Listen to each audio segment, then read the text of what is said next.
Suzuki Gixxer monotone বাংলাদেশের বাজারের 150 CC সেগমেন্টের সবচেয়ে জনপ্রিয় বাইকগুলির মধ্যে একটি। আর আপনারা হয়তো জেনে থাকবেন সুজুকি কিছুদিন আগে এই বাইকটিকে আবারও কিছু নতুন কালার এবং গ্রাফিক্সের সাথে লঞ্চ করেছে।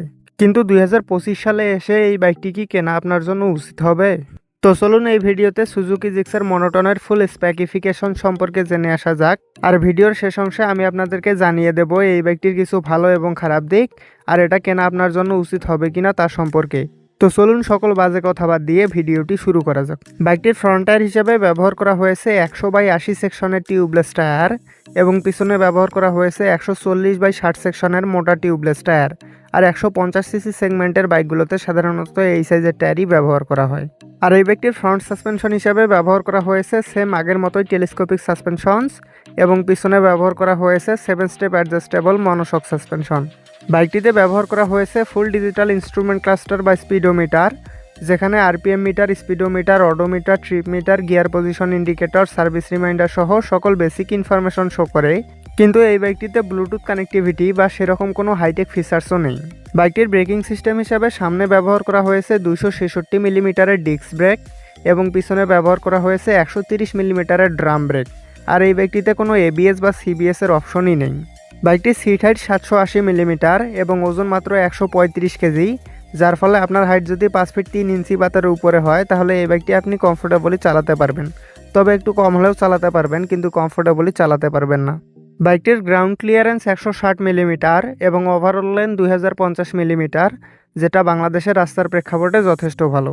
সুজুকি জিক্সার মনোটনের ইঞ্জিন হিসাবে ব্যবহার করা হয়েছে 4 স্ট্রোক সিঙ্গেল সিলিন্ডার 2 ভ্যালভের এয়ার কুলড এসওএইসি BS6 কমপ্ল্যান্ডের ইঞ্জিন, যেটার ইঞ্জিন ডিসপ্লেসমেন্ট 155 সিসি। আর এই ইঞ্জিনটি সর্বোচ্চ 14.6 হর্স পাওয়ার এবং 14 নিউটন মিটার টর্ক উৎপাদন করতে সক্ষম, যার ফলে এই বাইকটিতে 0 থেকে 60 কিলোমিটার গতি ওঠাতে সময় লাগে 4.16 সেকেন্ড এবং 0 থেকে 100 কিলোমিটার পার আওয়ার গতি ওঠাতে সময় লাগে 12.22 সেকেন্ড এবং বাইকটিতে প্রায় 119 kilometre per hour top speed পাওয়া যায়। তবে রাইডার এবং রাস্তাভেদে এগুলো কম বেশি হতে পারে। এবং বাইকটির ফিউল সাপ্লাই সিস্টেম হিসেবে ব্যবহার করা হয়েছে কার্বোরেটর। আর সুজুকি দাবি করে এটা প্রতি লিটার পেট্রোলে 45 থেকে 50 কিলোমিটার পথ যাবে। তবে আমার মনে হয় না এই বাইকটি এত মাইলেজ দিতে পারবে, সর্বোচ্চ 40 কিলোমিটার যাবে। তো চলুন এবার এই বাইকটির ভালো এবং খারাপ দিকগুলো দেখে আসা যাক। প্রথমে খারাপ দিক। এই বাইকটির প্রথম খারাপ দিক হচ্ছে এটাতে ফিচার্স অনেক কম। এই বাইকটি আজ থেকে প্রায় 12 বছর আগে সুজুকি লঞ্চ করেছে, আর তখন থেকে এখনো পর্যন্ত এই বাইকটি অলমোস্ট সেম অবস্থায়ই আছে। এই বাইকটিতে শুধু 1-2 বছর পর পর কালার পরিবর্তন করে সুজুকি। বাইকটিতে যদি সুজুকি রাইড কানেক্টস, কিছু রাইড মুডস এবং কিছু সেফটি ফিচার্স অ্যাড করা হতো তাহলে আরও ভালো হতো। সঠিক বলেছেন, আপনার বুদ্ধি ভালো। এর দ্বিতীয় খারাপ দিক হচ্ছে বিল্ড কোয়ালিটি। গত কয়েক মাস ধরে এই বাইকটির ফিউল ট্যাঙ্কে নিয়ে কন্ট্রোভার্সি ক্রিয়েট হয়েছে, কারণ এটার ফিউল ট্যাঙ্কের ভিতরে খুবই তাড়াতাড়ি মরিচা পড়ে যায়।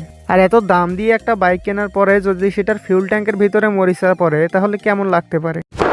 Emotional, damn it! এবং এই বাইকটির হেডল্যাম্প হিসাবে ব্যবহার করা হয়েছে হ্যালোজেন হেডল্যাম্প, আর এটার আলো একদমই কম। হ্যালোজেনের জায়গায় যদি ব্রাইট এলইডি হেডল্যাম্প ব্যবহার করা হতো তাহলে আরও ভালো হতো। এরপরে তৃতীয় খারাপ দিক হচ্ছে এটার ব্রেকিং সিস্টেম। বাংলাদেশের বাজারে বর্তমানে 125 সিসি সেগমেন্টের বাইকেও এবিএস থাকে, আর এবিএস না থাকলেও অন্তত পক্ষে সিবিএস থাকে। কিন্তু এই বাইকটির সামনে 266 মিলিমিটারের ডিস্ক ব্রেক থাকলেও পিছনে আছে 130 মিলিমিটারের ড্রাম ব্রেক, সাথে কোনো এবিএস বা সিবিএস নেই। আর 2025 সালে এসেও 14.6 হর্স পাওয়ারের একটা শক্তিশালী বাইকে যদি এই ব্রেক থাকে তাহলে ইটস নট ফেয়ার। নিঃসন্দেহে তুই ঠিক কথা বলেছিস। তবে এই বাইকটির একটি ডাবল ডিস্ক ভেরিয়েন্ট ছিল, যেটার নাম ছিল সুজুকি জিক্সার ডুয়ালটন। তবে ওটা 2020 সালে ডিসকন্টিনিউ হয়ে গেছে। এরপর চতুর্থ খারাপ দিক হচ্ছে এই বাইকটির ফিউল সাপ্লাই সিস্টেম। বাইকটির ফিউল সাপ্লাই সিস্টেম হিসাবে ব্যবহার করা হয়েছে কার্বোরেটর, যার ফলে এই বাইকটির মাইলেজ খুব একটা ভালো না। আর নিয়মিত যদি সার্ভিসিং না করা হয় বা কার্বোরেটর পরিষ্কার না করা হয় তাহলে কিন্তু বাইকের মাইলেজ ডিক্রিজ হয়। তবে এই বাইকটির ফিউল সাপ্লাই সিস্টেম হিসাবে যদি কার্বোরেটর ব্যবহার না করে এফআই বা ফিউল ইঞ্জেকশন সিস্টেম ব্যবহার করা হতো তাহলে আরও ভালো হতো। কিন্তু এক হিসাবে ঠিক আছে, কারণ এটাতে যদি এফআই ব্যবহার করা হতো তাহলে এটার দাম আরও বেশি রাখতে বাধ্য হতো সুজুকি। তো খারাপ দিক তো অনেকগুলো শুনে নিলেন, চলুন এটার এবার ভালো দিকগুলো সম্পর্কে জেনে আসা যাক। তো মনোটনের প্রথম ভালো দিক হচ্ছে এই বাইকটির লুকস এবং রোড প্রেজেন্স। আপনার কাছে কেমন লাগে জানি না, কিন্তু আমার কাছে পার্সোনালি এই বাইকটির লুকস এবং ডিজাইন নতুন জিক্সারের তুলনায় অনেক বেশি ভালো লাগে। আর বাংলাদেশের বাজারে প্রায় 12 বছর রাজত্ব করার ফলে এই বাইকটির একটা আলাদা ইমেজ তৈরি হয়ে গেছে, যার ফলে এই বাইকটির রোড প্রেজেন্স অনেক ভালো।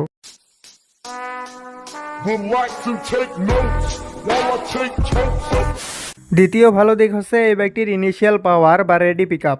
এই বাইকটির ইনিশিয়াল পাওয়ার এই প্রাইস রেঞ্জে যথেষ্ট ভালো, আর আমার মনে হয় না বাংলাদেশের বাজারে এই দামে আর অন্য কোনো বাইক আছে যেটা এত তাড়াতাড়ি গতি ওঠাতে পারে।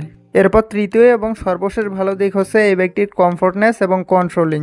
বাইকটির পিলিয়ন সিটটি খুব একটা কমফোর্টেবল না হলেও বাইকটির রাইডার সিটটি কিন্তু যথেষ্ট কমফোর্টেবল। আর বাইকটিতে আপরাইট হ্যান্ডেলবার থাকায় এবং তুলনামূলক লাইট ওয়েট হওয়ায় বাইকটি ইজি টু হ্যান্ডেল। क्या बात ये बात है अरे এখন আসল কথা, 2,05,000 টাকা খরচ করে এই বাইকটি কি কেনা আপনার জন্য উচিত হবে? দেখুন, আপনি যদি হাইটেক ফিচার্স এবং মডার্ন বাইকের কথা চিন্তা করেন তাহলে এই বাইকটি আপনার জন্য কেনা উচিত হবে না, কারণ বাংলাদেশের বাজারে বর্তমানে এর চেয়ে কম দামে আরও ভালো ভালো ফিচার্স লোডেড বাইক অ্যাভেলেবেল আছে।